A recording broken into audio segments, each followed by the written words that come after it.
अखाड़ा में इस वक्त बड़ी खबर, यूएस के राष्ट्रपति जो बाइडेन इजरायल पहुंच चुके हैं। तेल अवीव पहुंचे हैं राष्ट्रपति जो बाइडेन समय से पहले, क्योंकि अनुमान था कि दोपहर बाद करीब शाम को पहुंचेंगे, लेकिन अभी ही जो बाइडेन तेल अवीव पहुंच चुके हैं। उनके साथ अमेरिका के विदेश मंत्री टोनी ब्लिंकन भी पीछे दिख रहे हैं, जो कुछ दिन पहले ही वहां पहुंचे थे। अब वहां इजरायल के कई सारे मंत्री वहां पहुंचे हैं। जो बाइडेन इनमें से कई सारे नेताओं से परिचित भी हैं, क्योंकि बतौर उपराष्ट्रपति भी वो इससे पहले जब बराक ओबामा राष्ट्रपति थे तो बतौर उपराष्ट्रपति भी वो इजरायल का दौरा कर चुके हैं। इनमें से कई सारे इजरायली नेताओं को अलग अलग समय पर जो बाइडेन इनके साथ बातचीत कर चुके हैं, विमर्श कर चुके हैं।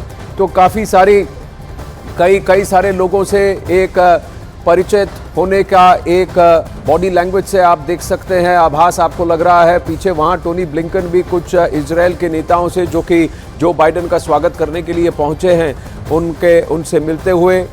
अब ये इजरायल की सेना और इजरायली डिफेंस फोर्सेस के अलग अलग सीनियर ऑफिसर्स जो यूनिफॉर्म में आपको दिख रहे हैं, अमेरिकी राष्ट्रपति के साथ साथ करीब बताया जा रहा है कि हाई सिक्योरिटी में पहुंचे हैं। 2000 सील्स भी वहां तैनात हैं और अमेरिका की डिफेंस कैरियर भी उसी जगह गल्फ एरिया में तैनात है और कवर फायर देने के लिए। हाई सिक्योरिटी के माहौल में जब इजरायल ने पूरी तरह से हमास के खिलाफ हल्ला बोल किया हुआ है, युद्ध के 12वें दिन इजरायल बनाम हमास के इस 12वें दिन जहां गाजा पट्टी पर दमादम बम गिरे जा रहे हैं और तेल अवीव पर भी सायरन बज रहे हैं और हमास की तरफ से भी ताबड़तोड़ रॉकेट छोड़े जा रहे हैं। ये एयरफोर्स 1 की लैंडिंग और उसके साथ साथ अब इजरायली डिफेंस फोर्सेस के कई सारे सीनियर अफसरान वहां पहुंचे हैं, जो कि जो बाइडेन का स्वागत कर रहे हैं। उनसे बातचीत चल रही है। क्या होगा जो बाइडेन का रुख, क्या होगा अमेरिका का रुख, क्योंकि अमेरिका और इजरायल की मैत्री बहुत अहम रही है। इजरायल ने कई बार अमेरिका का इस इलाके में साथ दिया है। अब इजरायल की बारी है, जो अमेरिका से मदद की उम्मीद रखता है और अमेरिका ने ये वादा किया है कि इजरायल को जो ज़रूरत होगी अपनी संप्रभुता को बचाए रखने के लिए, वो पूरी मदद पुरजोर अमेरिका करेगा। वहीं अमेरिका ने पैलेस्टीन की भी वकालत की। लड़ाई हमास से है, ये पूरी तरह से दोनों तरफ से साफ करने की और हर देश ने साफ करने की कोशिश की है कि किसी भी टेरर आउटफिट के खिलाफ जंग छेड़ना किसी दूसरे देश के खिलाफ जंग छेड़ने के बराबर नहीं किया जा सकता। अमेरिका पहले ही हमास को एक आतंकवादी संगठन घोषित कर चुका है। इजरायल ने सीधा कहा है कि हमारा युद्ध गाजा पट्टी में रहने वाले आम नागरिकों से नहीं है, फिलिस्तीन से हमारा कोई झगड़ा नहीं है। फिलिस्तीनी राष्ट्रपति से भी इजरायल ने साफ कहा है कि उनका इशारा सिर्फ हमास को ख़त्म करना है। हमास को आइसिस के बराबर की संख्या और व्याख्या भी की है और हमास के आतंकवादियों ने जो बर्बरता दिखाई, इजरायल के किसान समुदाय जिन्हें कि किबुत्ज कहा जाता है, उनके साथ वहाँ जिस तरह से नरसंहार किया और वहाँ आइसिस के झंडे दिखे, तब से इजरायल ने बराबरी हमास की आइसिस के साथ की है। और आइसिस के खिलाफ अगर जंग और आइसिस रूपी किसी आतंकी संगठन के खिलाफ जंग को किसी दूसरे देश के खिलाफ जंग नहीं कहा जा सकता, ऐसा इजरायल का कहना है। अमेरिका ने भी साफ कहा है कि अगर जंग हमास के खिलाफ है तो हम आपके साथ हैं। हमास ने आप पर रॉकेट छोड़े, आप हमास को समाप्त करना चाहते हैं, आप कीजिए।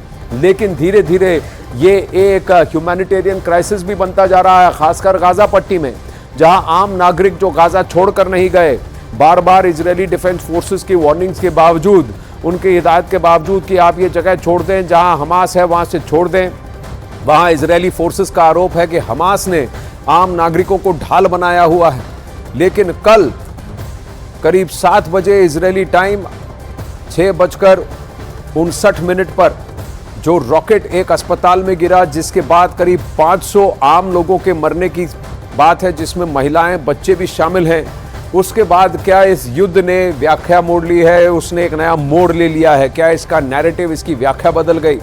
भले ही इजरायली डिफेंस फोर्सेस ने साफ कह दिया है कि ये उनके द्वारा छोड़ा गया रॉकेट नहीं था, हमास द्वारा छोड़ा गया रॉकेट था जो मिसफायर हुआ और अस्पताल में, उन्हीं के गाजा पट्टी में एक अस्पताल के ऊपर जाकर गिरा। इसके उन्होंने वीडियो प्रमाण दिए हैं और अब एक ऑडियो भी जारी किया है जहां हमास के आतंकवादी इस पर बातचीत करते हुए दिख रहे हैं। कि जो रॉकेट से छूटा श्रापनल और एक्सप्लोजन से मिला श्रापनल वो लोकल श्रापनल है, इजरायली फोर्सेस का नहीं, तो कहीं गलती हमारी ही है। ऐसा हमास के आतंकवादी आपस में बात करते हुए ऐसा ऑडियो इजरायली डिफेंस फोर्सेस ने जारी किया है। तो क्या ये बात जो बाइडेन मानने को तैयार होंगे? क्या जो बाइडेन इसमें इजरायल का पक्ष लेंगे? क्या हमास के खिलाफ मोर्चा खोलना तीसरे युद्ध को दस्तक देना होगा? क्या 22 अरबी मूल के देश जो वहां पर फिलिस्तीन के समर्थन में खड़े हैं, क्या वो अब शिरकत में आएंगे? इस मिडिल ईस्ट में क्या ये युद्ध फैलता जाएगा? क्योंकि कहीं ना कहीं सीरिया, लेबनान, यहाँ पर भी सायरन बजे हैं, यहाँ पर भी रॉकेट गिरने के आसार दिख रहे हैं। क्या हमास कोई गंदा खेल खेलेगा और इजरायल पर दोष मढ़ने की कोशिश करेगा? कई सारे इसमें अलग अलग तरीके हैं इसको देखने के, कई सारे इसमें पेच फंसे हुए हैं। ईरान की भूमिका क्या है? चीन की भूमिका क्या है? व्लादिमीर पुतिन ने भी सभी नेताओं से संवाद किया है, तो रूस का क्या पोजीशन है? अमेरिका क्या कहता है? जो बाइडेन क्या कहते हैं, क्या करते हैं? सबकी आंखें, सबकी निगाहें इसी पर होंगी कि अमेरिका क्या पोजीशन लेता है। जहां इस्लामोफोबिया गलत है, वहीं यहूदियों से नफरत भी गलत है, ऐसा जो बाइडेन ने ट्वीट किया। तो किसी भी धर्म के खिलाफ इतना एक सोच कि इस धर्म को खत्म करना है, इस धर्म को मानने वालों को खत्म करना है, ये सोच गलत है, ये बहुत ज्यादा कट्टर सोच है, ये गलत है, ऐसा जो बाइडेन का कहना है।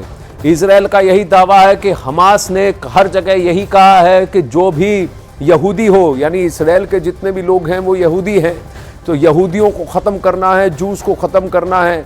ऐसी बात अपनी डॉक्ट्रिन में लिखने वाले, अपने वेबसाइट पर लिखने वाले और इसी वादे को हर जगह कहने वाले, क्या ये आतंकी संगठन हमास, इसकी बराबरी क्या फिलिस्तीन से की जा सकती है? फिलिस्तीन के साथ और फिलिस्तीन का एक अलग राष्ट्र होना चाहिए, एक अलग स्टेट होना चाहिए, ऐसी थियोरी इजरायल के दो पूर्व प्रधानमंत्री ऐसी बात कर चुके हैं, एहुद बराक और एहुद ओलमर्ट। ये दोनों ऐसी बात कर चुके हैं। ये दोनों ऐसे नेता हैं जिनका ये कहना है कि इस वक्त हमास को समाप्त करना आवश्यक है, इजरायल को सिक्योर करना आवश्यक है और उसके बाद इजरायल और फिलिस्तीन के बीच में शांति वार्ता हो और दो स्टेट्स के बीच का एक कॉन्स्ट्रक्ट हो जहां हमास की कोई भूमिका नहीं हो। 2006-07 से हमास कब्जा किए बैठा है गाजा पट्टी पर और वहां उसने चुनाव नहीं होने दिए। इजरायल का कहना है कि ये जबरन कब्जा है और इस कब्जे को ख़त्म करना आवश्यक है, क्योंकि हमास ने रिहायशी इलाकों को ठिकाना बनाया है और वहां से अपने रॉकेट छोड़ रहा है और इसकी उन्होंने मैप्स भी बनाई है। एयरफोर्स 1 का टचडाउन, नीरज इस वक्त हमारे साथ जुड़ रहे हैं। नीरज, बताइए कि जो बाइडेन का वहां पहुंचना कितना इंपॉर्टेंट है?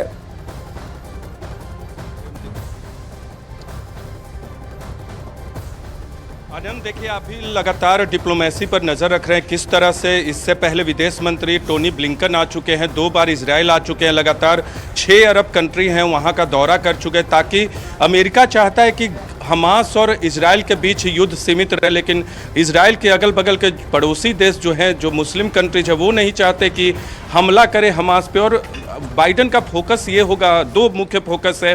पहला फोकस ये है कि गाजा के लोगों को, पैलेस्टीन पीपल को जो मानवीय सहायता है वो पहुंचे, और दूसरा फोकस ये भी है कि वो इजराइल को सपोर्ट करते रहें और ये युद्ध पूरे मिडिल ईस्ट में ना फैले। आनंद, हम आपको यहाँ की एक्सक्लूसिव तस्वीरें दिखाते हैं। हम इकलौते भारतीय मीडिया हैं जो यहाँ इस वक्त मौजूद है।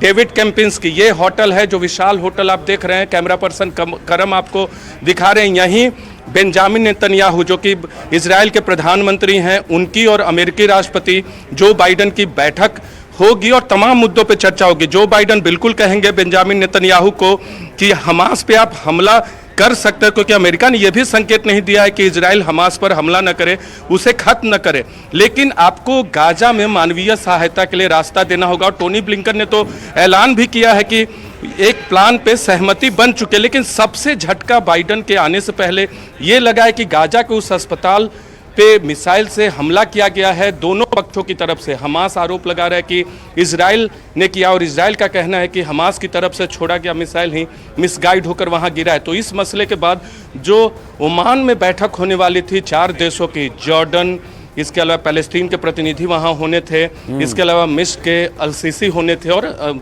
खुद होने थे अमेरिकी राष्ट्रपति जो बाइडन। तो वहाँ की समिट जो है कैंसिल हो गई और जिसका मकसद ये था कि गाजा तक मानवीय सहायता पहुंचाना। तो आपको एक्सक्लूसिव अपडेट दे रहे हैं, आपसे थोड़ी देर बाद यहाँ पहुंचेंगे आनंद जो बाइडन अमेरिकी राष्ट्रपति, क्योंकि एयरपोर्ट पे पहुंच गए हैं तेल अवीव एयरपोर्ट से जो तस्वीरें आई हैं वो ये अब थोड़ी देर पहले की हैं। एयरफोर्स 1 से जो बाइडन नीचे उतर चुके हैं और आगे बढ़ चुके हैं एयरपोर्ट से उसी होटल की तरफ जहां नीरज इस वक्त खड़े हैं। अखाड़ा में जल्दी से लेंगे एक छोटा ब्रेक और जैसे ही जो बाइडन वहां होटल पहुंचते हैं हम फिर आपके साथ लाइव जुड़ेंगे।